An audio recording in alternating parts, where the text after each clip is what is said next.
There's a moment I keep coming back to, and I've never quite been able to explain it to anyone who wasn't standing in that room.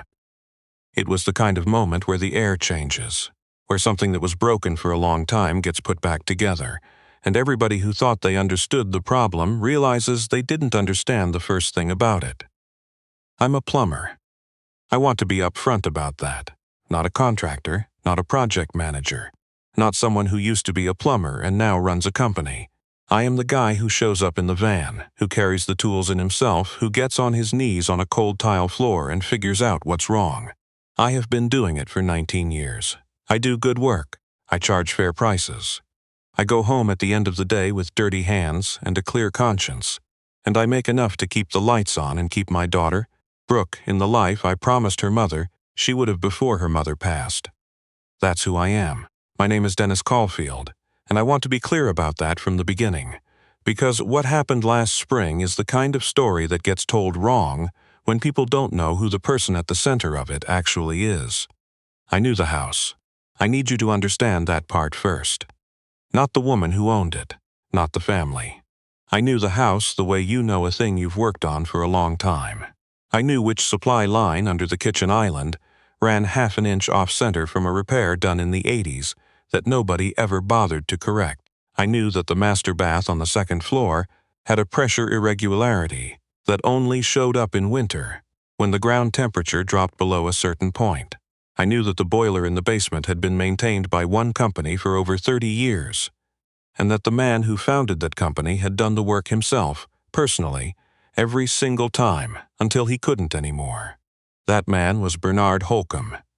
He passed about 8 months before any of this happened. He'd built Holcomb Mechanical from nothing, built it into one of the most respected residential service companies in the county, and for nearly 3 decades the Whitfield Hale estate on Dunmore Road had been his account.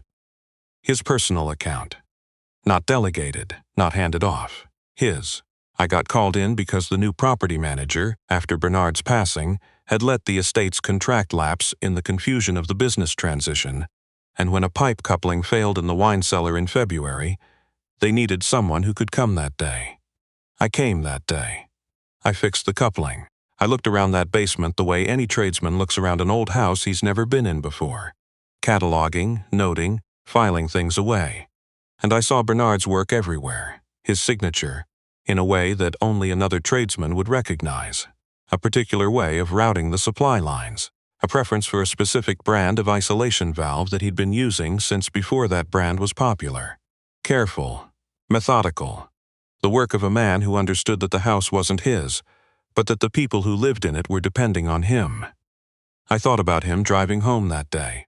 I thought about how much of yourself you leave behind in the work you do. How a man can be gone and still be present in every pipe he ever touched. I didn't think I would be called back, but I was called back in March, and then again in April, and by the time May came around, I had a standing arrangement with the property manager, a practical, no-nonsense woman named Roberta, who handled the day-to-day operations of the estate while the owner was, as Roberta put it, going through a time. I didn't know what that meant. It wasn't my business to ask. The owner's name was Catherine Whitfield Hale. I didn't know much about her except what you know, about anyone whose name appears on a building downtown and on the side of a hospital wing, and in the newspaper a few times a year in connection with charitable foundations. She had inherited a real estate development company from her father. She had built it into something considerably larger. She was in her late 50s, widowed, and she had a reputation in the county for being the kind of person who did not tolerate inefficiency or sentiment in professional matters. I had never met her. The morning everything changed, I was at the estate to address a recurring pressure issue in the East Wing bathroom. Routine. I'd been in that wing a dozen times. I knew where I was going, and I let myself in through the side entrance the way Roberta had showed me, and I was halfway down the hall to the utility closet when I heard it. It was crying, not loud crying. The kind that's been going on long enough to go quiet. The kind that's almost worse than the loud kind, because it means the person has been at it long enough to wear themselves down to something small and exhausted. I stopped. I didn't know what to do. I'm a plumber. I'm not equipped for this. I had a pipe wrench in my hand and a parts list in my shirt pocket, and I was absolutely not equipped for whatever was happening around the corner in the sitting room off the main hallway. But I heard something else, too, under the crying, a sound that didn't quite fit, a dripping, irregular, not the kind of dripping that comes from a faucet, the kind that comes from somewhere it shouldn't be. I followed the drip, not the crying, because that was what I knew how to do, and when I turned the corner into the sitting room doorway, I stopped completely. Catherine Whitfield Hale was sitting on the floor, not in a chair. On the floor, with her back against the wall and her knees pulled up and her face in her hands. And above her, on the mahogany sideboard that ran the length of the wall, a decorative copper vessel, the kind that's purely ornamental, the kind nobody ever fills with actual water, was somehow weeping a slow, steady stream down the wallpaper, across the baseboard, and pooling on the antique rug. She hadn't noticed me. I backed up as quietly as I could. I went out to my van and I got the supplies I needed, and I came back in through the side entrance and I fixed the source of the drip. A hairline crack in a humidifier line in the wall cavity behind the sideboard, which I can only assume had been building pressure for months, before she ever knew I was there. At least, that's what I thought. When I was packing up my tools in the hallway, I heard her voice. "You didn't say anything," she said. I turned around. She was standing in the doorway of the sitting room. Her eyes were red. She was dressed impeccably, the way people with that kind of money dress even on their worst days, and she was looking at me with an expression I couldn't quite read. "I'm sorry for intruding," I said. The humidifier line in the wall was— "I know what you were doing," she said. "I mean, you didn't say anything about seeing me." I didn't know what to say to that, so I said the true thing. It wasn't my business. She was quiet for a moment. Then she said, "You're the plumber, Dennis." "Yes, ma'am. Roberta says you've been keeping this place together." "Roberta's been keeping this place together. I've just been fixing what breaks." She almost smiled. "Not quite. My father built this house in 1987, she said. "He lived in it until he died 14 months ago. I have been trying to—" She stopped. She looked at the wall where the sideboard was. "I have been trying to figure out what to do with it." I nodded. I didn't push. That's a thing I've learned in 19 years of going into people's homes. You don't push. "He had a routine," she said. Then she stopped again. She didn't say anything else that day. I finished packing my tools and I let myself out and I drove home, and I thought about Bernard Holcomb the whole way. About the work you leave behind. About the way a house holds a person after they're gone. I want to stop here for a second because I want to ask you something. Is there a sound, just a sound, nothing dramatic, nothing big, that belongs to someone you've lost? Not their voice, necessarily. Not them saying your name.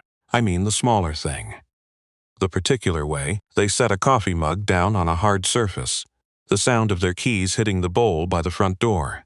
The exact creak of the particular floorboard they always hit at the same hour, when they were coming down the hall to check on you before bed.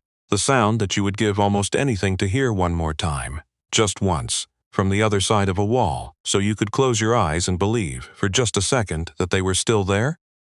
Because that's what this is really about. Not the money. Not anything else. It's about that. 3 weeks after that morning in the sitting room, Roberta called me on a Thursday. "I need you at the estate tomorrow," she said. "Early. And I need you to understand this is not a plumbing call." I said I didn't understand what that meant. "Ms. Whitfield Hale is having some people in," Roberta said, and I could hear in her voice that she did not approve of whatever was about to happen, and Roberta did not disapprove of things lightly. "There's going to be a situation involving the fountain." The fountain. I knew the fountain.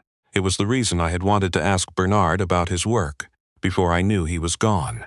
It was in the enclosed garden courtyard at the center of the house. A 3-tiered carved limestone fountain, original to the estate, fed by a custom recirculating pump system that Bernard had designed himself, and that was, by any reasonable assessment, a small mechanical masterpiece. It had been running continuously for 37 years. It hadn't made a sound in 4 months. It had stopped the week Arthur Whitfield died. I hadn't been asked to fix it.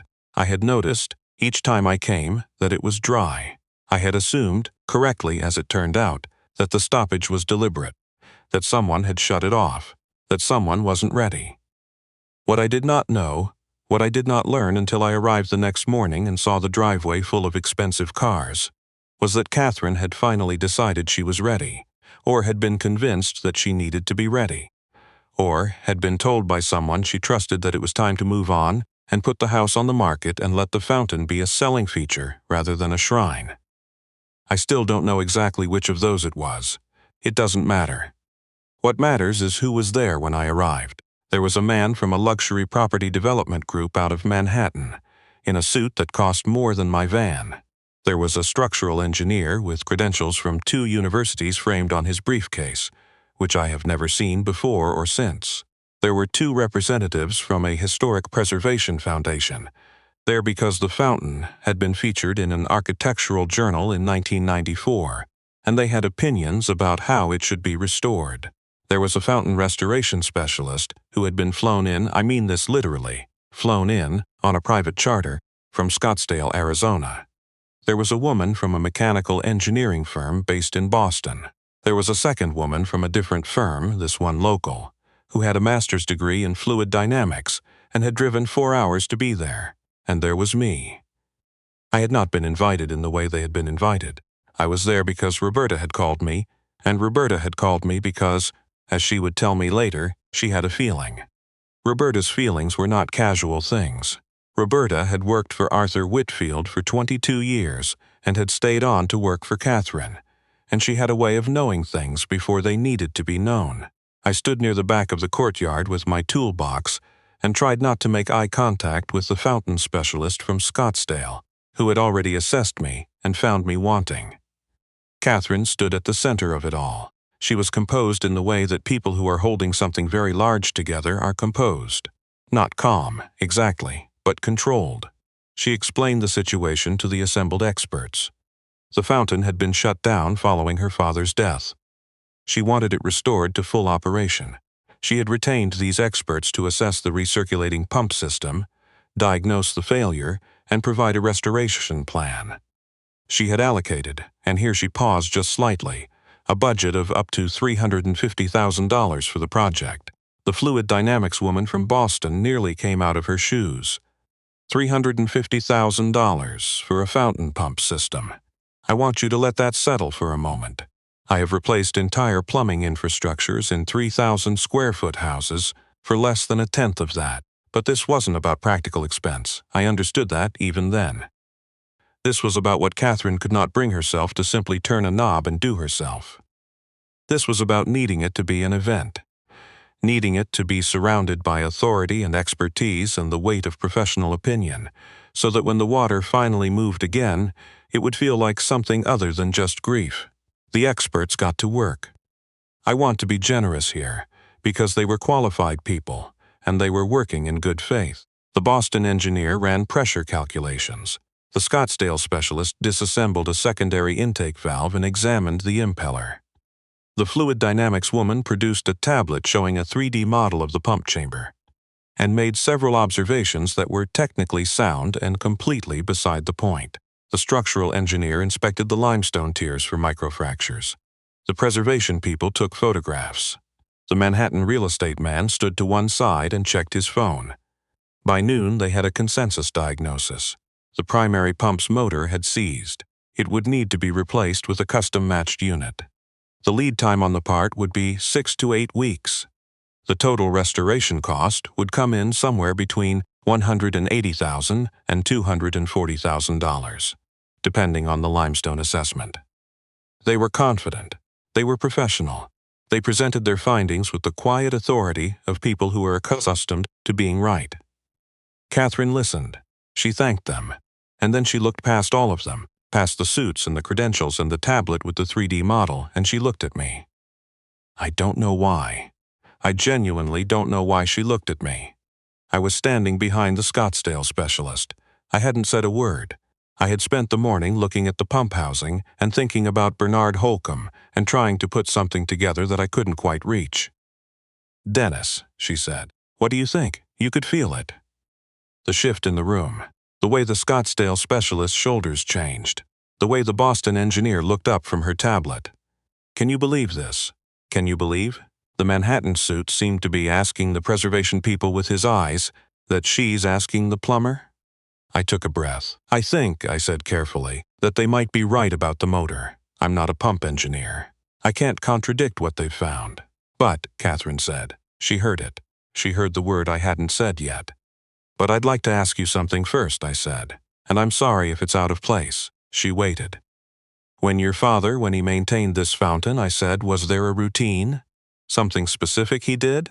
Not maintenance, exactly. More like. The room was very quiet. Catherine's expression changed.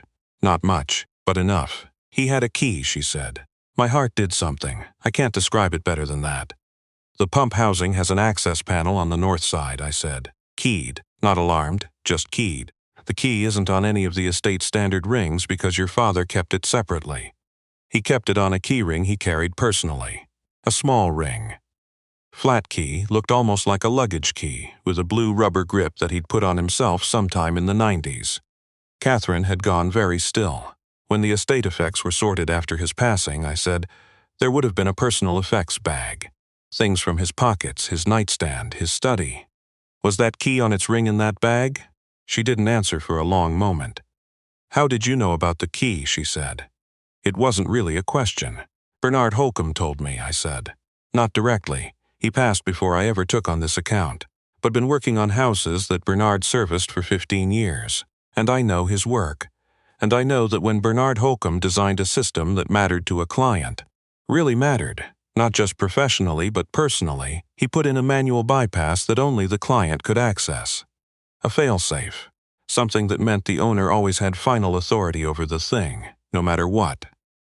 And I know that he used keyed access panels, and I know that he gave the key to the owner personally and told them to keep it with them. The Scottsdale specialist made a sound that was not quite a word. The motor isn't seized, I said, and I tried to say it gently, because I wasn't trying to embarrass anyone. The motor is perfectly functional.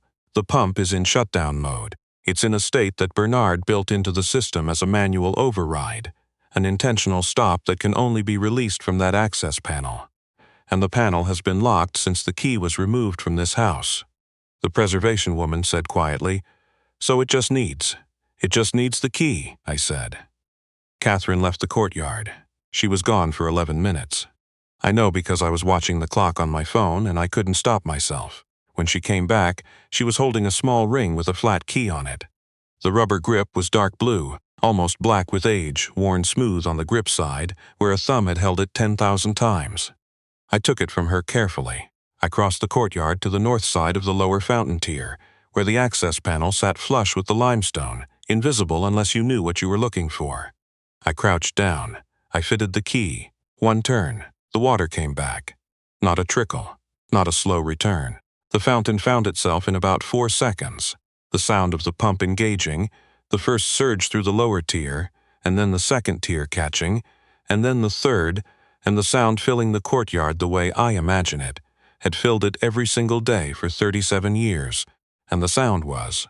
It was the sound of water falling on limestone, which is one of the most ordinary sounds in the world, and it was the sound of something that had been holding its breath for 14 months, finally exhaling. Catherine stood very still. Her hands were at her sides. I'm not someone who gets emotional in professional situations. I have been in people's houses on the worst days of their lives. Floods, burst pipes at 3 a.m, failed sump pumps during basement floods in February. And I keep it professional because that is what they need me to be.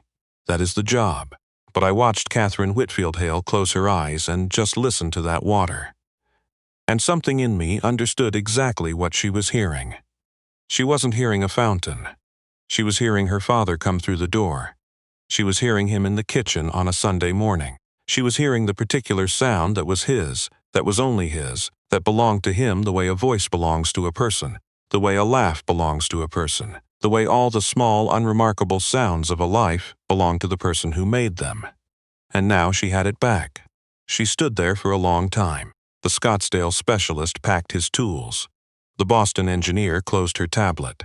The Manhattan real estate man, I noticed, was looking at the fountain with an expression that was almost, I don't want to overstate this, but it was almost humbled, almost like he had come in expecting to see a mechanical problem and had instead seen something he didn't have a category for. Roberta appeared from the side entrance. She looked at the fountain, and then she looked at me, and she gave me one single nod. That was all. That was enough. Catherine turned around. Her eyes were wet. She was composed, still composed, but the composure was different now, softer, like something had been allowed to ease. "What do I owe you?" she said. "Standard debt service call," I said. "Diagnostic and access. I'll send Roberta the invoice." She looked at me for a moment. That's not what I meant. I knew it wasn't what she meant. But I'm a plumber. I didn't know how to answer the real question. "I'd like to do something," she said. "For you, not as payment. I'm aware that's not the right word. But you came in here today, and you did something that all of those people with all of those credentials couldn't do, and you did it because you paid attention to the right things. And I'd like to recognize that." "I paid attention to Bernard," I said. "I recognized Bernard's work, and Bernard's work recognized yours." She shook her head slightly. "The way you do when someone's being modest and you know it, and you're not going to let them get away with it entirely." "You paid attention to my father," she said. "Not the fountain." I didn't have anything to say to that wasn't going to embarrass both of us, so I nodded. "Roberta tells me you have a daughter," Catherine said. "Brooke," I said. "She's 11, and you're raising her alone." "Yes, ma'am." She was quiet for a moment. Then she said, "My father used to say that the most important thing a person can do is show up and pay attention. He said most people do one or the other. Almost nobody does both." She looked back at the fountain. "You did both today. I drove home that evening with the radio off. I do that sometimes when I need to think, or when I don't need to think but I'm going to anyway, which is most of the time. Brooke was at my sister's after school, the way she is on Fridays, and I had the drive to myself. I thought about Bernard. I thought about 37 years of showing up to a house and doing the work right, and leaving something behind that was still there after you were gone, still doing what it was supposed to do, waiting patiently to be understood. I thought about how long that pump had been sitting in the dark with the answer inside it, waiting for someone to ask the right question. And I thought about my daughter, about the things I do every day that she watches without knowing she's watching, the way I wipe down the kitchen counter before I leave for work in the morning, the way I leave the porch light on when she's not home yet, the way I check the smoke detector in the hallway the first Sunday of every month, and she started doing it with me 2 years ago, and now she does it herself sometimes when I forget. The small routines, the small sounds, the evidence laid down day by day that you were here and you cared and you paid attention to the things that mattered. That's what Bernard did. That's what the key was. Not a mechanical solution, not a workaround or a bypass or a piece of clever engineering. It was evidence. Evidence that he had paid attention 37 years ago to what Arthur Whitfield actually needed, which was not a beautiful fountain, but a way to feel like the beautiful fountain was still his. Like he hadn't completely surrendered ownership of something he loved just because he needed help maintaining it. Bernard gave him the key so that Arthur always knew. No matter who came and went, no matter what changed, the final word was his, and Arthur had carried it with him every single day until the day he couldn't carry anything anymore. I thought about that key in my truck on the way home, and I thought about Brooke, and I thought, that's what I'm trying to do. Not the money, not the house, not the credentials, the key, the small thing that says, this belongs to you, and I trust you with it, and I'll still be in this somehow, in the work I do, even when I'm not there to do it anymore. Catherine called Roberta the following week. Roberta called me. She said Catherine wanted to offer me the service contract for the estate. The same contract that Bernard had held, the personal account, the standing arrangement. She wanted to offer it at a rate that was, as Roberta put it with characteristic precision, significantly above your current standard rate. I said I'd think about it. I didn't need long. I called Roberta back the same afternoon and I said yes, not because of the rate, though I won't pretend the rate wasn't meaningful. I said yes because of what it meant, because of what it represented to be trusted with the continuation of something that someone else had built carefully over a lifetime. Because when I go back to that house now, I see Bernard's work, and I see Arthur's 37 years in every pipe and fitting and valve. And I see Catherine standing in that courtyard with her eyes closed listening to the sound of her father's house breathing again.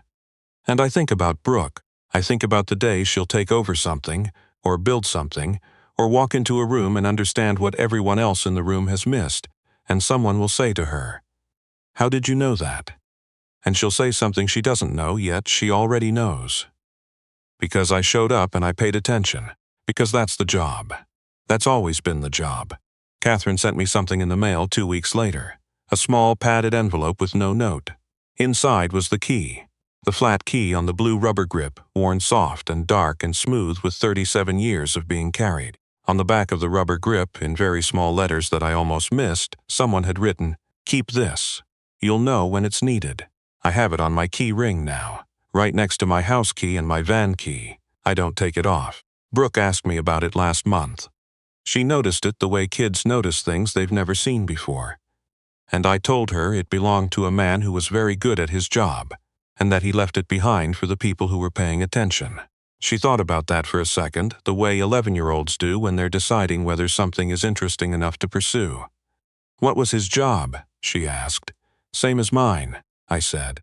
"Showing up and fixing what was broken." She accepted that, because she is 11, and she has not yet learned that she should be asking the follow-up question, which is, "But how do you know what's actually broken?" One day she'll ask it, and when she does, I'll tell her the same thing I've been turning over in my mind ever since that morning in the courtyard, when the water came back and Catherine closed her eyes and the whole room went quiet. You know what's broken when you stop looking at the machine and start looking at the person who loved it. That's it. That's the whole answer.